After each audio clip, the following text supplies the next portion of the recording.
माँ के लिए उसका बेटा चाहे कितना भी गलत क्यों ना हो, उसके दिल में उसके लिए एक जगह हमेशा बनी रहती है।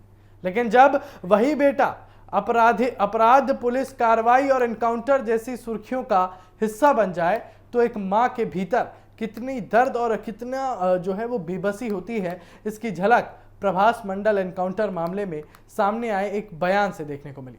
प्रभास मंडल की मां का भावुक बयान अब इस पूरे मामले का सबसे चर्चित और संवेदनशील पहलू बन गया है। उन्होंने टूटे हुए शब्दों में कहा कि अगर उनका बेटा गलत रास्ते पर चला गया है तो उसे कहीं दूर ले आओ या फिर कहीं भी फेंक दो।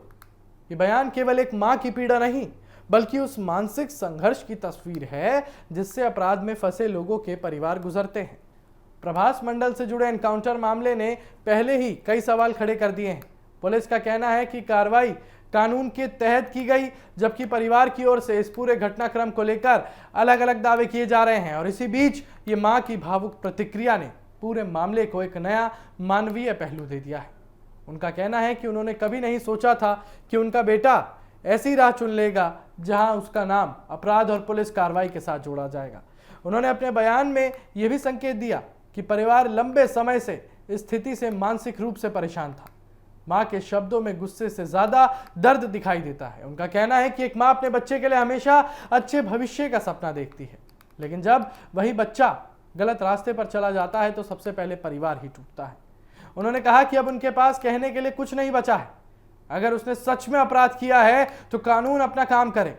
और यह बयान सोशल मीडिया पर तेजी से वायरल हो गया है और लोगों के बीच इस पर अलग अलग प्रतिक्रियाएं सामने आने लगी हैं। वहीं दूसरी ओर पुलिस अपने पक्ष पर कायम है। अधिकारियों का कहना है कि पूरी कार्रवाई स्थापित कानूनी प्रक्रिया के अनुसार की गई। हालांकि एनकाउंटर जैसे मामलों में अक्सर सवाल उठते हैं कि क्या पूरी प्रक्रिया का पालन हुआ, क्या आरोपी के पास आत्मसमर्पण का अवसर था और क्या सभी परिस्थितियों की निष्पक्ष जांच की जाएगी। यही वजह है कि ऐसे मामलों में पारदर्शी जांच की मांग भी लगातार उठती रहती है।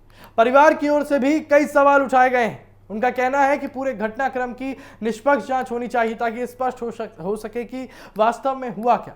परिवार चाहता है कि सभी तथ्यों को सामने लाया जाए और अगर कहीं कोई चूक हुई है तो उसकी भी जांच हो। फिलहाल मामले में आधिकारिक जांच और संबंधित एजेंसियों की रिपोर्ट का इंतजार किया जा रहा है। और इस घटना ने एक बार फिर यह बहस छेड़ दी है कि अपराध की सजा केवल आरोपी तक सीमित नहीं रहती, बल्कि उसका सबसे बड़ा असर उसके परिवार पर पड़ता है। जब किसी व्यक्ति का नाम अपराध से जुड़ता है तो उसके माता पिता, भाई बहन और पूरे परिवार को सामाजिक और मानसिक दबाव का सामना करना पड़ता है। प्रभास मंडल की मां का बयान इसी दर्द को सामने लाता है। उनके शब्दों में कानून से लड़ने की चुनौती नहीं बल्कि अपनी किस्मत के आगे हार मान लेने की बेबसी दिखाई देती है। और विशेषज्ञों का मानना है कि ऐसे मामले में दो पहलुओं को अलग अलग देखना जरूरी है।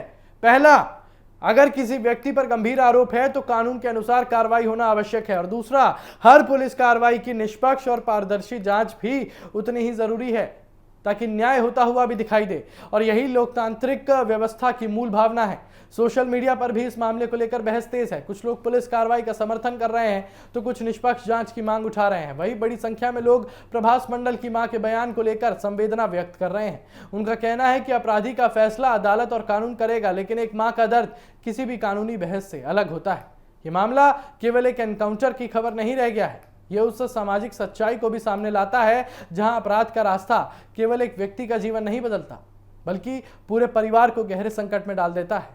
एक मां जिसने कभी अपने बेटे के उज्जवल भविष्य का सपना देखा होगा, आज उसी बेटे का नाम सुनकर टूटती हुई दिखाई दे रही है। उनके शब्दों में छिपा दर्द इस पूरे मामले का सबसे भावनात्मक पक्ष बन गया है। फिलहाल प्रभास मंडल एनकाउंटर मामले में जांच और आधिकारिक जानकारी का इंतजार है। पुलिस, परिवार और संबंधित एजेंसियों के अपने अपने दावे हैं। ऐसे में अंतिम निष्कर्ष जांच पूरी होने के बाद ही सामने आएगा। लेकिन इतना जरूर है कि इस घटना ने कानून, अपराध, पुलिस कार्रवाई और एक परिवार की त्रासदी है, इन चारों पहलुओं पर एक साथ गंभीर सवाल खड़े कर दिए हैं। और आने वाले दिनों में जांच की दिशा और आधिकारिक रिपोर्ट तय करेगी कि इस पूरे मामले की सच्चाई क्या है। तो चलिए आगे बढ़ने से पहले हम आपको सुनाते हैं कि एक पीड़ित मां के द्वारा क्या कुछ कहा गया। पुलिस तो ग्रेप्तार करलो, कालके राते पुलिस गुली करेছে কারণ পুলিশের বন্দুক ছিনিয়ে নিয়ে গুলি করার চেষ্টা করে। আপনি খবর পেয়েছিলেন, জানতে পারলেন? সকালে এসেছিল দুটো পুলিশ। হ্যাঁ, দুটো পুলিশ এসছে, বলছে প্রভাস মণ্ডলের মা আমি সবে আমি উঠেছি, ঘর খুলেছি। তা বলছে আপনার তো ছেলে মারা গেছে, তা হাসপাতালে যাবেন, তাহলে আমাদের সঙ্গে চলুন, দেখতে পাবেন। তা যে আমার যাওয়ার ক্ষমতা নেই, আমি যেতে পারবো না। আমার স্বামী অসুস্থ খুব। আমার স্বামী এই 83 বছর বয়স, 4 বছর বয়স। সে উঠতে পারে না বিছানা থেকে। আমার যাওয়ার ক্ষমতা নেই, আপনারা যা করবে করি, আমার কোনো আপত্তি নেই। এই যে আপনার ছেলে মারা গেছে বা গুলিতে পুলিশের, কি বলবেন? কি বলবো, যেরকম কর্ম করেছে সে সেরকম সাজা পেয়েছে। আচ্ছা, আর আমার কিছু তো বলার নেই। ছেলের দেহ নেবেন? না, আমি নেব না, আর আমি আনবো না, আমি কিছু করবো না। কেন কেন নেবেন না? না, নেব না, আমার সে ক্ষমতা নেই।